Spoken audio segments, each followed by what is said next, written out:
Hello students, स्वागत है आपका यूट्यूब चैनल एलेक्स गुरु पर। एलेक्स गुरु पर आज हम बात करने वाले हैं ऑप-एम्प एप्लीकेशन सीरीज़ में एक बहुत ही इम्पॉर्टेंट टॉपिक की, जिसको हम श्मिट ट्रिगर बोलते हैं।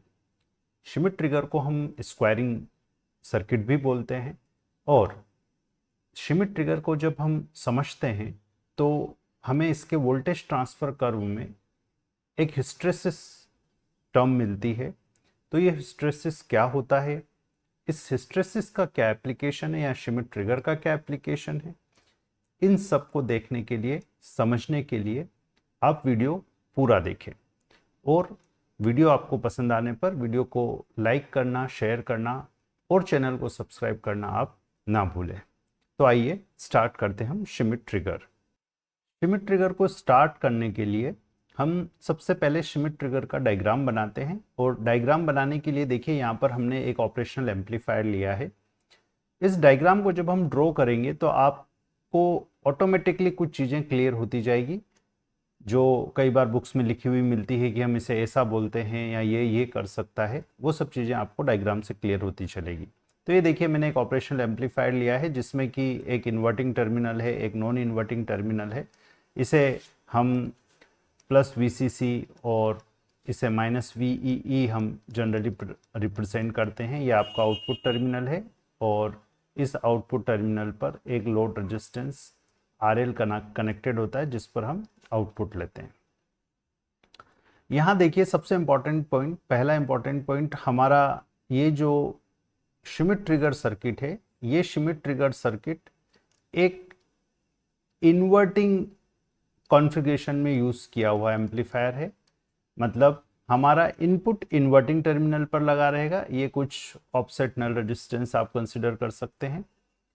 और जो दूसरा इंपॉर्टेंट पॉइंट आपके श्मिट ट्रिगर के लिए है, वो ये है कि श्मिट ट्रिगर जो हम यूज़ कर रहे हैं, ये Schmidt trigger positive feedback circuit है। देखिए, आप समझिए इस चीज़ को। अभी तक हमने कई सर्किट्स देखे जिन सर्किट्स में हमारा जो फीडबैक हम यूज़ कर रहे थे, वो फीडबैक नेगेटिव फीडबैक था। नेगेटिव फीडबैक इसलिए था क्योंकि हमने वहाँ पर जो आउटपुट से सिग्नल इनपुट पर लिया था, वो पॉजिटिव टर्मिनल पर नहीं लेकर के नेगेटिव टर्मिनल पर लिया था। तो यहाँ पर जब हम बात कर रहे हैं, तो यहाँ पर ये हमारा आउटपुट टर्मिनल, इस आउटपुट टर्मिनल से मैंने feedback resistance non inverting terminal या पॉजिटिव टर्मिनल पर लगाया है, इसलिए हम इसको पॉजिटिव फीडबैक सर्किट बोल रहे हैं। यहाँ पर ये दो रेजिस्टेंसेस हैं, R1 और R2। R2 resistance feedback resistance की फॉर्म में कनेक्टेड है और नॉन इन्वर्टिंग टर्मिनल पर R1 रेजिस्टेंस कनेक्ट करके हमने ग्राउंड कर रखा है। तो कुल मिलाकर के अभी जो यह सर्किट हमने ड्रॉ किया है, इस सर्किट को देख करके हम ये बोल सकते हैं कि श्मिट ट्रिगर एक इन्वर्टिंग कॉन्फ़िगरेशन में या एक इन्वर्टिंग एम्पलीफायर होता है, जो कि पॉजिटिव फीडबैक के साथ होता है। ये इंपॉर्टेंट पॉइंट है। इसमें हमने क्या यूज़ किया है, पॉजिटिव फीडबैक यूज़ किया है। और ये एक इन्वर्टिंग एम्पलीफायर है क्योंकि हमने एक इनपुट इन्वर्टिंग टर्मिनल पर लगाया है। दूसरा इंपॉर्टेंट पॉइंट जो श्मिट ट्रिगर के लिए आपको, जब हम वोल्टेज ट्रांसफर कर्व बना लेंगे तब समझ में आ जाएगा कि ये एक स्क्वायरिंग सर्किट भी होता है। श्मिट ट्रिगर एक स्क्वायरिंग सर्किट होता है।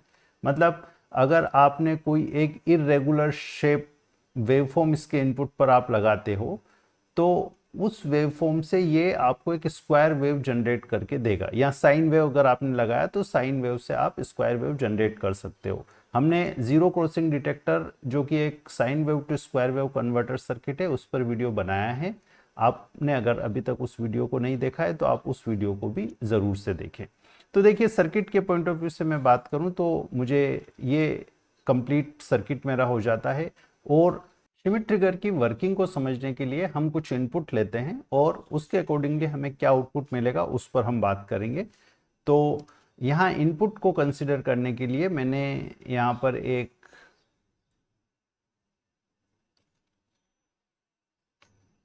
इनपुट को कंसिडर करने के लिए मैंने यहाँ पर एक लगभग साइन वेव बना ली है। यह आपका इनपुट वेवफॉर्म हो गया। वी इन हम इसको बोल रहे हैं, ये टाइम एक्सिस है, और यहाँ पर हम आउटपुट ड्रॉ करेंगे।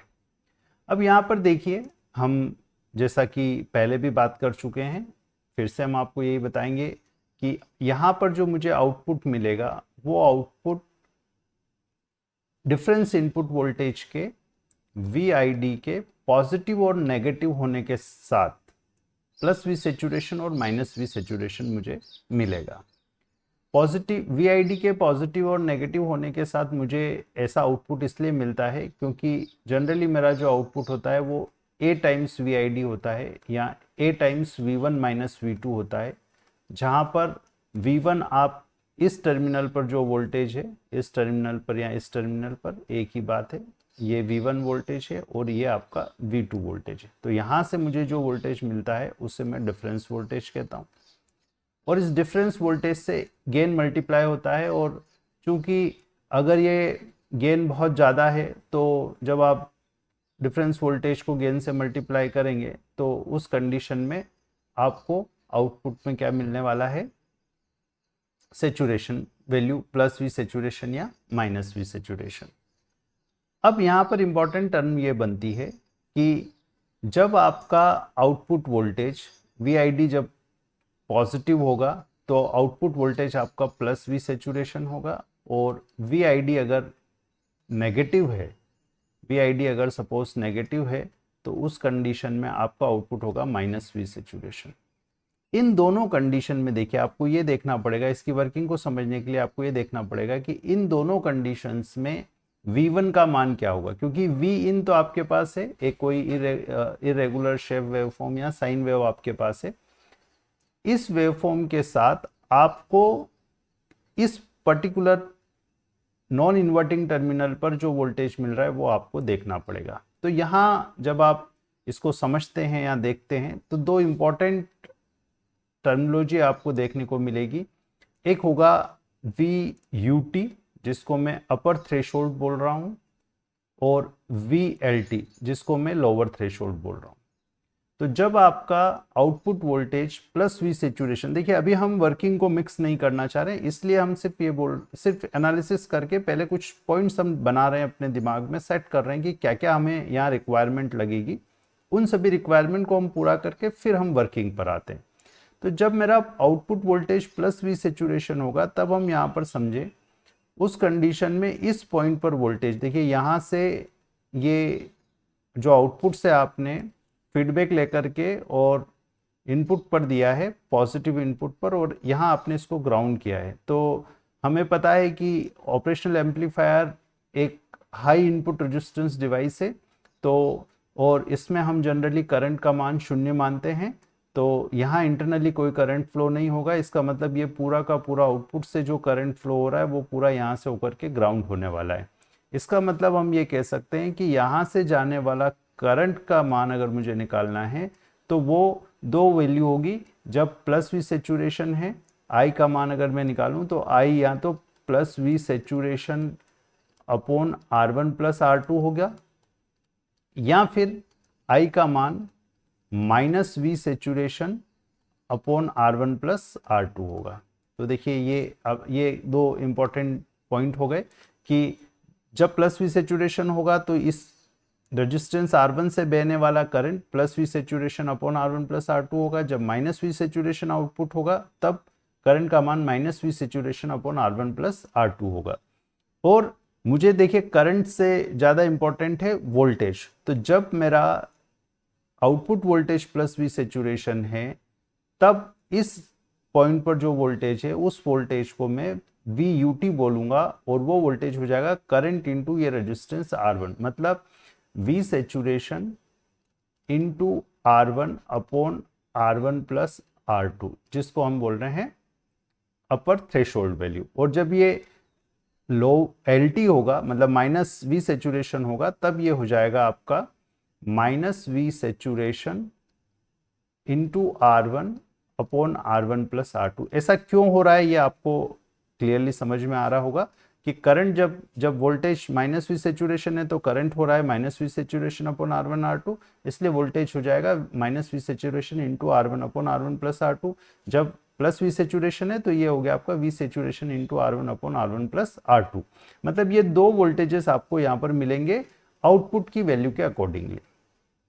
इनिशियली हम ये मान लेते हैं, यहाँ हम ये समझे कि अगर मान लो यहाँ पर मुझे आउटपुट में प्लस वी सेचुरेशन मिल रहा है, सपोज यहाँ पर हम आउटपुट ड्रॉ करें और ये आउटपुट में ले लेता हूँ प्लस वी सेचुरेशन, यहाँ पर मैं ले लेता हूँ माइनस वी सेचुरेशन। तो अगर मैं आउटपुट प्लस वी सेचुरेशन मानूंगा तो उस कंडीशन में यहाँ इंपॉर्टेंटली आप समझिएगा कि अगर आउटपुट प्लस वी सेचुरेशन है, इसका मतलब ये हो रहा है कि आपका इनपुट वोल्टेज इस टर्मिनल से कम मान पर है। तो इनिशियली हम मान लेते हैं कि यहाँ कहीं आपका VUT है और इस VUT से ये VUT की लाइन हो जाएगी और यहाँ मैं एक नीचे लाइन ड्रॉ कर लेता हूँ, ये मैं VLT ले लेता हूँ। तो हमारा जो इनपुट वोल्टेज है वो इनपुट वोल्टेज VUT से कम है। VUT से कम होने से क्या हो रहा है, VUT से कम होने का मतलब ये है कि अभी आउटपुट प्लस वी सेचुरेशन है और प्लस वी सेचुरेशन होने की वजह से यहाँ पर जो नॉन इन्वर्टिंग टर्मिनल है इस पर जो वोल्टेज VUT जनरेट हो रहा है, मतलब अभी हम ये कह रहे हैं कि यहाँ पर जो वोल्टेज है वो VUT है और VUT से जो इनपुट वोल्टेज है वो कम है, तो डिफरेंस वोल्टेज पॉजिटिव बना हुआ है और डिफरेंस वोल्टेज पॉजिटिव बना हुआ है तो आउटपुट प्लस वी सेचुरेशन बना रहेगा। मतलब अभी आउटपुट प्लस वी सेचुरेशन बना रहेगा और ये आउटपुट इंपॉर्टेंट है। देखिए प्लस वी सेचुरेशन कब तक बना रहेगा, जब तक कि आपका इनपुट वोल्टेज VUT को क्रॉस ना कर जाए। जैसे ही इनपुट वोल्टेज VUT को क्रॉस करेगा, आप देखिए यहाँ पर डिफरेंस वोल्टेज की कहानी में चेंज आने वाला है। जैसे ही आपका इनपुट वोल्टेज VUT से ज़्यादा होगा, ये इनपुट वोल्टेज VUT से ज़्यादा हो रहा है, यहाँ पर आप समझिए इनपुट वोल्टेज VUT से जैसे ही ज़्यादा हो रहा है वैसे ही यहाँ पर डिफरेंस वोल्टेज देखिए आप क्या हो जाएगा। नेगेटिव पर वोल्टेज मैं इसको लिख करके समझा देता हूँ। VID जो आप ले रहे हैं वो है आपका V1 माइनस V2। अब V1 तो आपका VUT है और हम ये कह रहे हैं कि नेगेटिव पर जो वोल्टेज है वो पॉजिटिव मान है और वो मान VUT से ज़्यादा है। मतलब अगर मान लो VUT 1 है और V2 का मान 2 है सपोज, तो 1 माइनस 2 मतलब नेगेटिव। इसका मतलब ये हुआ कि डिफरेंस वोल्टेज नेगेटिव हो गया और डिफरेंस वोल्टेज नेगेटिव हो गया तो आउटपुट प्लस वी सेचुरेशन से शिफ्ट होकर के माइनस वी सेचुरेशन हो जाएगा। मतलब ये हुआ कि इस पर्टिकुलर इंस्टेंट पर आउटपुट आपका प्लस वी सेचुरेशन से शिफ्ट होकर के माइनस वी सेचुरेशन हो जाएगा और अब ये माइनस वी सेचुरेशन चलेगा। अब हमें ये देखना है कि ये माइनस वी सेचुरेशन कब तक चलेगा। जैसे ही ये माइनस वी सेचुरेशन हुआ, यहाँ पर देखिए ये VUT से, क्योंकि माइनस वी सेचुरेशन इसका मतलब यहाँ पर जो वोल्टेज है VUT से ये वोल्टेज अब आपका कन्वर्ट होकर के हो गया है VLT। ये इंपॉर्टेंट है। अब आपका यहाँ पर इस टर्मिनल पर वोल्टेज VUT नहीं है, अब VLT है, क्योंकि आउटपुट माइनस वी सेचुरेशन हो गया है। Output minus V saturation positive terminal पर VLT एक नेगेटिव वैल्यू है देखिए, और VLT अगर नेगेटिव वैल्यू है इसका मतलब ये हो रहा है कि डिफरेंस वोल्टेज में ये नेगेटिव वैल्यू है, ये आपका जो V2 है ये कुछ पॉजिटिव है। अभी ये इस पर्टिकुलर केस में अगर मैं बात करूं तो ये तो पॉजिटिव है, तो दोनों नेगेटिव वैल्यू बनी रहेगी, मतलब आउटपुट माइनस वी सेचुरेशन पर बना रहेगा।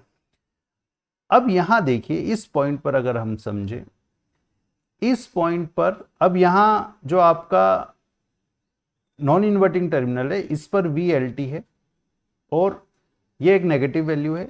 जब ये VUT इस VLT से कम हो रहा है, ये इंपॉर्टेंट पॉइंट है, आप इस पॉइंट को बहुत अच्छे से समझिएगा। अब जब ये VLT से कम हो रहा है तो यहां पर देखिए यहां माइनस वी सेचुरेशन होने की वजह से यहां VLT है, नेगेटिव वैल्यू है, VUT से कम आपका V2 पर जो आपने वोल्टेज अप्लाई कर रखा है वो हो रहा है, लेकिन VLT नेगेटिव है, इसलिए ओवरऑल आपको अभी भी नेगेटिव वोल्टेज, डिफरेंस वोल्टेज अभी भी ओवरऑल नेगेटिव बना रहेगा।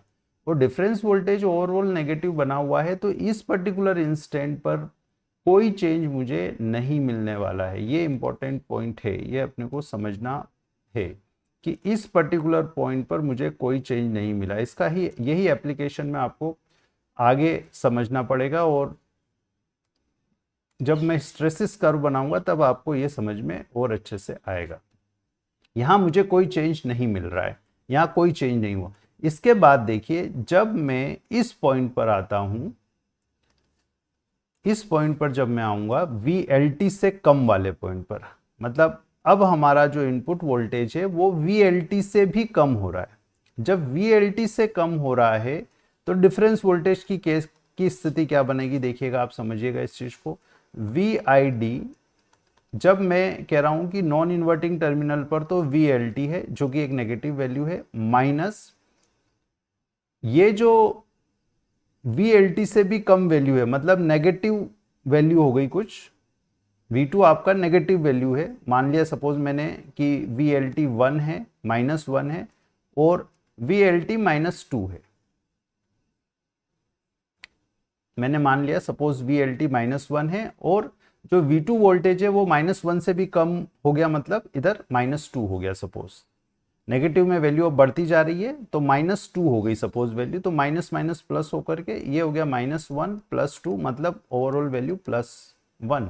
इसका मतलब ये हुआ, देखिए फिर से आप यहां से यहां स्विच कर रहे हैं -V सैचुरेशन से, क्योंकि डिफरेंस वोल्टेज पॉजिटिव हो गया है तो -V सैचुरेशन से आउटपुट वोल्टेज फिर +V सैचुरेशन हो जाएगा। मतलब इस पर्टिकुलर इंस्टेंट पर जब आप खड़े हैं तो आपका वोल्टेज -V सैचुरेशन से चेंज होकर के +V सैचुरेशन हो जाएगा। अब ये जो +V सैचुरेशन वैल्यू है, ये +V सैचुरेशन वैल्यू देखिए फिर जैसे ही ये +V सैचुरेशन हुआ यहाँ VLT कट हो गया और यहाँ पर अब हो गया है आपका VUT अगेन। VUT यहाँ पर होने से देखिए क्या होगा, VUT यहाँ पर होने से फिर जब आपका सिग्नल नेगेटिव से एक मैक्सिमम वैल्यू नेगेटिव पर जाकर के वापस जब कम होकर के फिर से ऊपर बढ़ने की तरफ है, तब यहाँ पर जब इस पॉइंट से वो गुजरेगा, इस पर्टिकुलर पॉइंट पर फिर से हम एनालिसिस करके देखते हैं कि इस पॉइंट पर क्या होने वाला है। इस पॉइंट से जब आपका इनपुट वोल्टेज आगे बढ़ रहा है तब देखिए आपका जो नॉन इन्वर्टिंग टर्मिनल है उस नॉन इन्वर्टिंग टर्मिनल पर +V सैचुरेशन आउटपुट के कारण VLT से VUT बना हुआ है, मतलब अपर threshold +V saturation R1/R1 + R2 बना हुआ है। इसकी वजह से अब अगर इनपुट वोल्टेज VLT से 0 की तरफ जब जा रहा है तब चूंकि नॉन इन्वर्टिंग टर्मिनल पर VUT लगा हुआ है, ये वैल्यू कम ही है और ये वैल्यू कम है तो आउटपुट वोल्टेज +V सैचुरेशन पे बना रहेगा। कब तक बना रहेगा? आउटपुट वोल्टेज +V सैचुरेशन पर तब तक बना रहेगा जब तक कि हम इस स्टेट पर फिर से ना आ जाए जो कि हमारा यहाँ स्टार्टिंग पॉइंट था। मतलब अभी हम ये कह रहे हैं कि ये वैल्यू यहाँ तक तो यही बनी रहेगी और जब हम इस पॉइंट से आगे बढ़ेंगे, जब हम इस पॉइंट से आगे बढ़ेंगे तो फिर इसी पॉइंट वाली बात हो गई कि ये +VUT आपका इस पर्टिकुलर टर्मिनल पर लगा हुआ है नॉन इन्वर्टिंग टर्मिनल पर, और इनपुट अगर बढ़ रहा है जो कि पॉजिटिव वैल्यू है इन्वर्टिंग टर्मिनल पर, इसलिए डिफरेंस आपका नेगेटिव हो जाएगा। तो फिर से यहाँ से आपको क्या मिलने वाला है?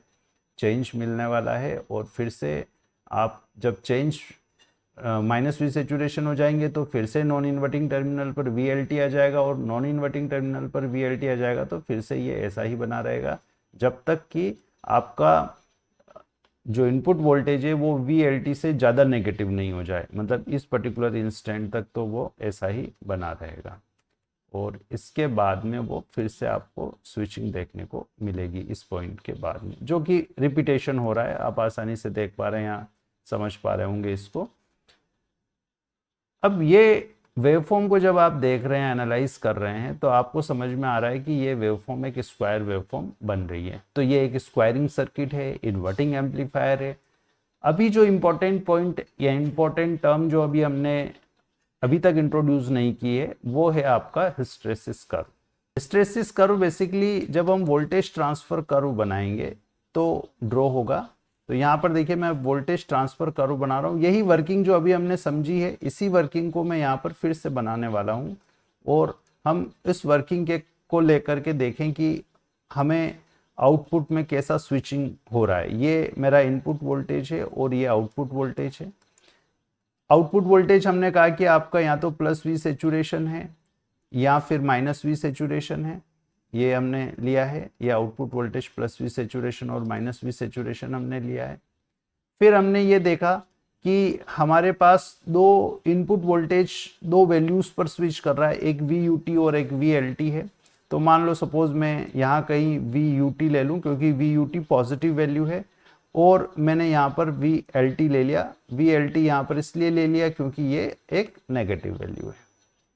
तो ये अगर जीरो है तो जीरो से इधर पॉजिटिव वैल्यूज, इधर नेगेटिव वैल्यू, इसलिए VLT इधर आएगा, VUT इधर आएगा। इनिशियली जब हमने इस पर्टिकुलर सर्किट की वर्किंग स्टार्ट किया तब हमने ये कहा कि हमारा आउटपुट प्लस वी सेचुरेशन है, और ये जो प्लस वी सेचुरेशन आउटपुट है, ये प्लस वी सेचुरेशन आउटपुट मुझे कब तक मिला, देखिए जब तक कि मेरा इनपुट वोल्टेज VUT से आगे नहीं चला गया। VUT से जैसे ही मेरा इनपुट वोल्टेज आगे गया, VUT से जैसे ही इनपुट वोल्टेज आगे गया, वैसे ही मेरा output voltage minus V saturation हो गया। मतलब इस पर्टिकुलर कंडीशन में मेरा output voltage minus V saturation हो गया। देखना आप समझिएगा इस चीज को, क्योंकि हिस्ट्रेसिस कैसे ड्रॉ हो रहा है उसी से आपको सारा कंक्लूजन निकलेगा और इसका एप्लीकेशन समझ में आएगा। एप्लीकेशन बहुत इंपॉर्टेंट है और वो तभी हम समझ पाएंगे जब हम इस वर्किंग को अच्छे से समझें। इसके हिस्ट्रेसिस कर्व को ड्रॉ होता हुआ जब हम समझेंगे तब हम आसानी से इस चीज को कवर कर पाएंगे। इसके बाद देखिए, जब हम हमारा इनपुट वोल्टेज, मैं इनपुट वोल्टेज को वेरी कर रहा हूँ, या इनपुट वोल्टेज जीरो था, जीरो से बढ़कर के VUT हुआ, तब तक मेरा आउटपुट वोल्टेज यहाँ प्लस वी सेचुरेशन था। जैसे ही VUT से इनपुट वोल्टेज बढ़ा वैसे ही मेरा जो आउटपुट वोल्टेज है वो माइनस वी सेचुरेशन हो गया। और output voltage minus V saturation होने के बाद में यहाँ देखिएगा आप, जब मेरा इनपुट वोल्टेज VUT से वापस कम हो रहा है तो मेरा आउटपुट वोल्टेज यहाँ पर माइनस वी सेचुरेशन ही बना हुआ है। यही इंपॉर्टेंट पॉइंट है। मतलब ये हो रहा है कि जब मैं इनपुट वोल्टेज वापस कम हो रहा है तो इनपुट वोल्टेज कम होते वक्त में मैं इसी लाइन पर वापस आ रहा हूँ, है ना। और VUT से, ये बहुत इंपॉर्टेंट है, VUT से जब मैं कम हो रहा हूँ तब भी मैं ऊपर नहीं गया। मतलब मुझे एक ही इनपुट वैल्यू के लिए दो वोल्टेजेस मिल रहे हैं। जब मैं इधर जा रहा था, जब मेरा इनपुट बढ़ रहा था, तब मुझे वैल्यू पॉजिटिव वी सेचुरेशन मिल रही थी, और अभी जब मैं इधर नेगेटिव की तरफ आ रहा हूँ वापस, तो मुझे इस पर्टिकुलर केस में इसी वैल्यू के लिए, देखिए यहाँ ये कैरेक्टरिस्टिक में भी समझ में आ रहा है कि इस पर्टिकुलर वैल्यू के लिए यहाँ मैं माइनस वी सेचुरेशन बना रहा हूँ, और इसी पर्टिकुलर वैल्यू के लिए मैं यहाँ प्लस वी सेचुरेशन बना रहा हूँ। वहाँ वो जो वेवफॉर्म में जो एरिया है वो एरिया यहाँ पर इस तरीके से यहाँ पर बना हुआ है। ये प्लस वी सेचुरेशन वाला एरिया हो गया, और ये माइनस वी सेचुरेशन वाला एरिया। जब इनपुट बढ़ रहा था जीरो से UT तब मैं इधर जा रहा था, जब इनपुट VUT से नीचे आ रहा है तब मैं इधर आ रहा हूँ। आगे बढ़ते हैं। अब हम इस पॉइंट से आगे बढ़ रहे हैं। इस पॉइंट से आगे बढ़ने पर देखिए, जब मेरा इनपुट वोल्टेज कम होते हुए जीरो क्रॉस करके VLT तक पहुंच गया, इनपुट वोल्टेज नेगेटिव होकर के VLT तक पहुंच गया, तब तक तो मेरा ये जो आउटपुट वोल्टेज है, ये आउटपुट वोल्टेज यही बना हुआ है। समझिएगा, ये माइनस वी सेचुरेशन बना हुआ है जब तक कि मैं कहां पहुंच गया हूं, VLT तक पहुंच गया। VLT के बाद में देखिए इनपुट नेगेटिव है और आउटपुट आपका प्लस वी सेचुरेशन हो गया। कर दीजिए इसको प्लस वी सेचुरेशन, मतलब अब हम इधर बढ़ गए हैं।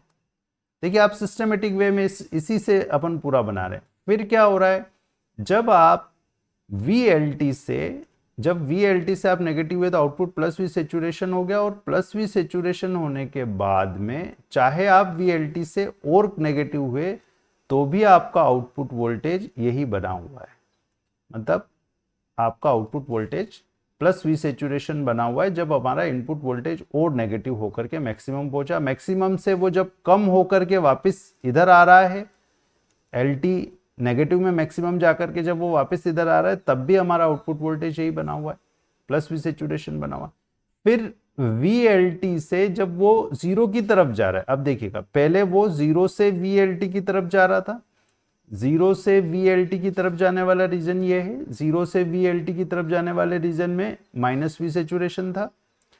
अब ये VLT से जीरो जब जा रहा है तो आउटपुट क्या है, प्लस वी सेचुरेशन। तो बना दीजिए प्लस वी सेचुरेशन, मतलब ये इधर अपन इधर आ गए और इधर आ गए। इसका मतलब देखिए यहाँ इस पर्टिकुलर पॉइंट पर जब आप खड़े हैं तो इस पर्टिकुलर पॉइंट पर फिर से रिपीटेशन हो गया, मतलब फिर से ये ऐसा ही चलने लग जाएगा। इधर से इधर, इधर जाएगा, फिर इधर आएगा, फिर इधर जाएगा, फिर इधर आएगा, फिर इधर आएगा, फिर इधर आएगा और फिर इधर आएगा।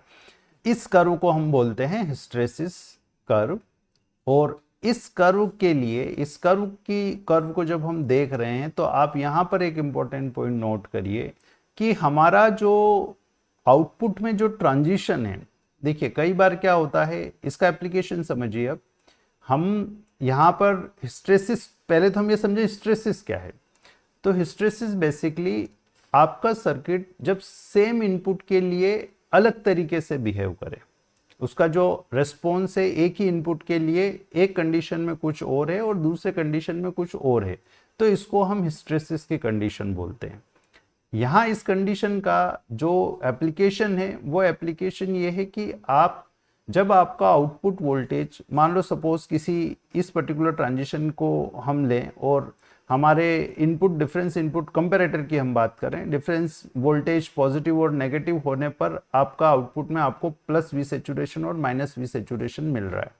तो डिफरेंस वोल्टेज जब आपका बहुत माइन्यूट चेंज हो जाए नॉइस की वजह से, अगर मान लो सपोज उसमें जो चेंज हुआ वो 1 मिली वोल्ट का चेंज है, और उस 1 मिली वोल्ट के चेंज के कारण अगर आपका आउटपुट में प्लस वी सेचुरेशन से माइनस वी सेचुरेशन हो रहा है, तो आप बहुत छोटी वैल्यू पर चेंजेस मेजर कर रहे हैं। जब उन छोटी वैल्यूज पर आप चेंजेस मेजर करते हैं और उस कंडीशन में अगर आपका नॉइस सिग्नल इनपुट में कोई वेरिएशन ले आए, तो उस इनपुट में वेरिएशन की वजह से आपका आउटपुट चेंज हो सकता है।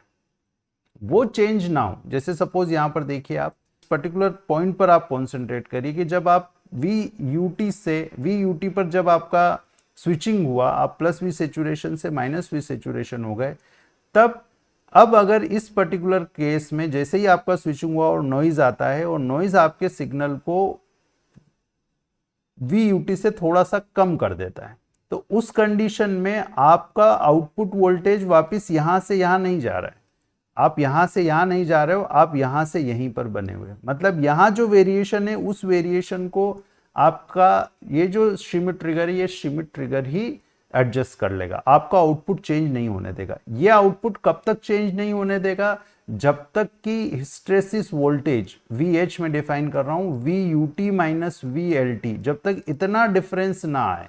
क्योंकि यहां जब आपका VUT कम होकर के VLT से कम हो रहा है, तब आपका आउटपुट वापस माइनस वी सेचुरेशन से प्लस वी सेचुरेशन हो रहा है। तो जब ये डिफरेंस आप देते हैं, जिसको हम हिस्ट्रेसिस वोल्टेज बोलते हैं, VH, जो कि डिफरेंस होता है VUT माइनस VLT, तो इतना बड़ा नॉइज आएगा तो ही आपका आउटपुट चेंज हो पाएगा। तो ये हिस्ट्रेसिस कर्व क्या होता है, हिस्ट्रेसिस कर्व का मीनिंग, इसका एप्लीकेशन कैसे हम कर रहे हैं, नॉइस का इफेक्ट हम हमारे सिस्टम पर कैसे कम कर सकते हैं, ये सब हमने समझा। उम्मीद करता हूँ ये वीडियो आपको बहुत पसंद आया होगा। श्मिट ट्रिगर की वर्किंग आपको समझ में आ गई होगी, हिस्ट्रेसिस कर्व कैसे बन रहा है ये भी आपको समझ में आ गया होगा। तो ये यहाँ पर VUT VLT के इंपॉर्टेंट एक्सप्रेशंस हैं, इन एक्सप्रेशंस को आप यहाँ पर रख करके VH भी निकाल सकते हैं। एग्जाम में इससे रिलेटेड किसी भी टाइप के क्वेश्चन का आप आसानी से आंसर अब कर सकते हैं। तो वीडियो अगर आपको पसंद आया है तो आप लाइक ज़रूर से करें। आपने पूरा वीडियो देखा, इसके लिए बहुत बहुत धन्यवाद। आप ऐसे ही वीडियोस देखते रहें, पसंद करते रहें, और अगर आपने अभी तक चैनल को सब्सक्राइब नहीं किया है तो चैनल आप ज़रूर से सब्सक्राइब करें। Thank you very much.